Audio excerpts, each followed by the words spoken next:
Persib resmi boyong 20 pemain ke kandang Lion City Sailors. Bojan Hodak pun siapkan formasi terbaik untuk raih 3 poin pertama.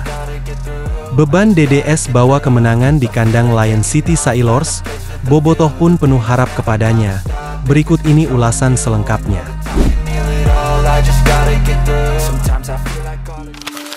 Berkekuatan 20 pemain, rombongan Persib terbang ke Singapura dari Bandara Internasional Soekarno-Hatta, Tangerang, Banten, Selasa, 5 November 2024 siang. Di Singapura, Persib akan memainkan laga keempat grup F AFC Champions League 2, ACL 2, 2024 melawan tuan rumah Lion City Sailors FC di Stadion Jalan Besar, Kamis, 7 November 2024. Melansir dari situs resmi Persib, semua pemain asing kembali diboyong dalam lawatan kali ini, termasuk Gustavo Franca yang sebelumnya absen ke Cina. Sementara Muhammad Dimas Drajat absen karena harus menjalani hukuman larangan bertanding akibat kartu merah yang diterima pada laga sebelumnya. Tanpa Dimas, Persib diprediksi akan mulai kembali bertumpu kepada David da Silva yang baru pulih dari cedera. Namun masalahnya sang top skor tampak belum fit sepenuhnya. Seperti pada laga terakhir di kancah domestik melawan Semen Padang, David belum mampu berbuat banyak dalam deadlock tim ketika diturunkan di 45 menit babak kedua. Ia akan mencoba terus lebih baik selama persiapan, juga berkomunikasi dengan fisioterapi tim Geraldo Santos.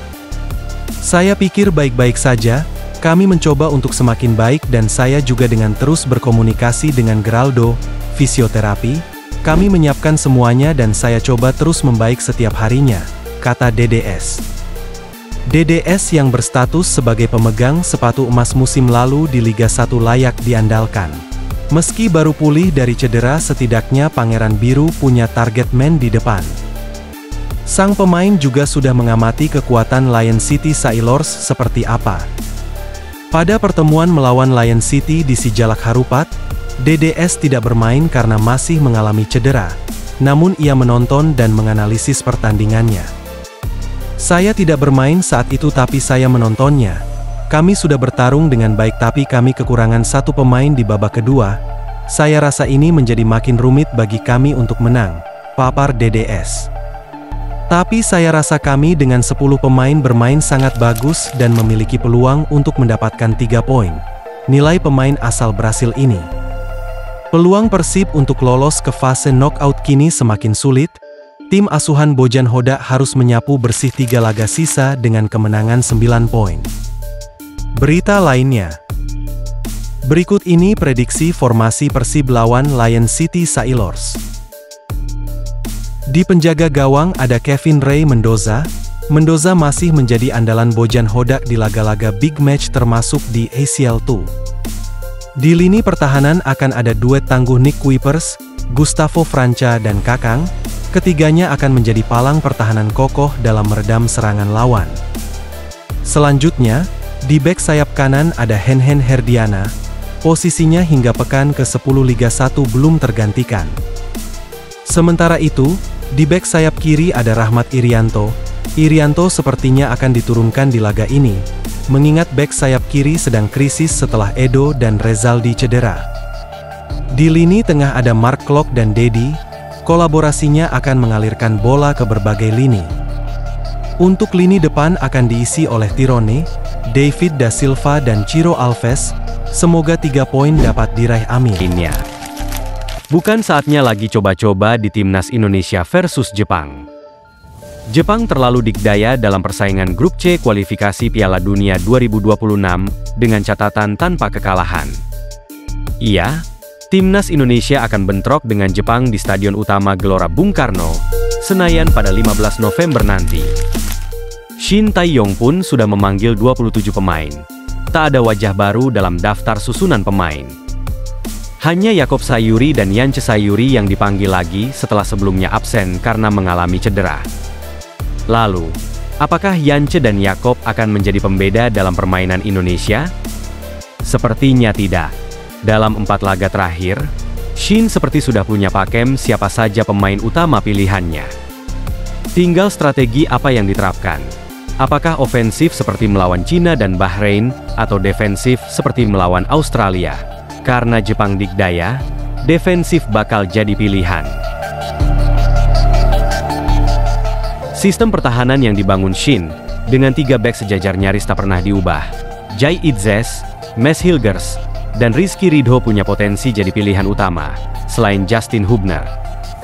Untuk bek sayap kiri kemungkinan besar akan tetap diisi Kelvin Verdong. Ini berbanding terbalik dengan posisi bek sayap kanan yang bisa diperebutkan banyak pemain potensial. Selain Sandy Walsh, Eliano Rejders dan Jakob Sayuri bisa bersaing. Ketiganya sama-sama punya kemampuan bertahan yang baik, dan sama cepatnya dalam urusan membantu serangan. Pertanyaannya, siapa yang paling kuat dalam bertahan? Melawan Jepang, sangat dibutuhkan pemain yang kuat dalam duel individu, dan tak mudah terpancing aksi individu lawan. Mungkin persoalan bertahan ini akan terjawab lewat siapa gelandang bertahan yang akan dipasang di tengah. Jika Nathan Choyaon dan Hubner yang dipilih, artinya bertahan total. Menjelang pertandingan melawan Jepang, 2 pemain depan timnas Indonesia, Rafael Struijk dan Ragnar Oratmangoen mencetak gol untuk timnya masing-masing.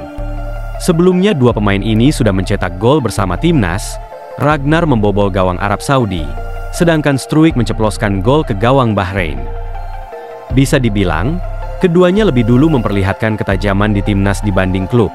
Artinya pula, saat mereka mulai tajam di klub, ada sisi positif saat berada di timnas. Mentalitas keduanya otomatis terkatrol saat bersama timnas.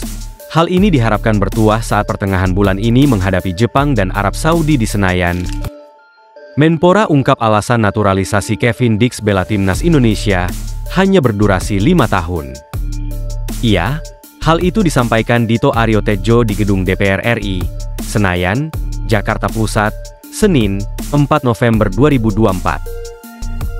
Pernyataan Dito Aryo Tejo itu sekaligus meluruskan soal Kevin Dix yang dinaturalisasi dalam waktu singkat.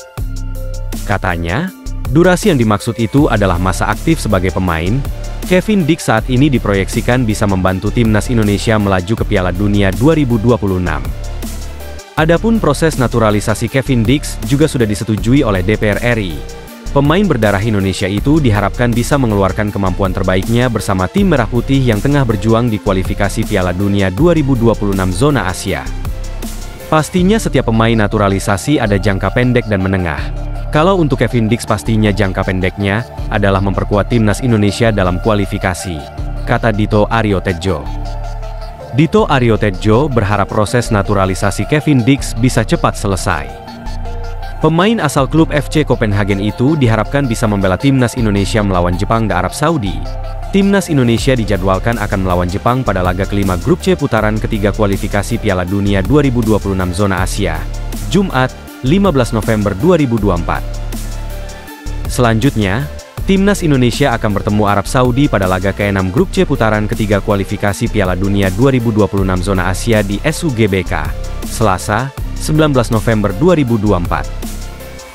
Untuk Kevin Dix ini diproyeksikan untuk bisa bermain di kualifikasi Piala Dunia selanjutnya. Tapi mungkin target realistisnya adalah saat laga timnas Indonesia bertemu dengan Arab Saudi. Tapi PSSI akan mengusahakan secepatnya, ucap Dito Aryo Tejo. Untuk mempercepat proses itu, Kevin Dix akan menjalani pengambilan sumpah WNI di Denmark. Kevin Dix kesulitan untuk datang ke Indonesia karena agenda pada bersama klubnya saat ini. Kevin Dix rencananya akan melakukan sumpah WNI pada 7 November 2024. Nantinya akan ada perwakilan Kemenkumham dan PSSI yang berangkat ke sana. Sebelumnya pengambilan sumpah di luar Indonesia juga terjadi kepada Mes Hilgers dan Eliano Rejders beberapa waktu lalu.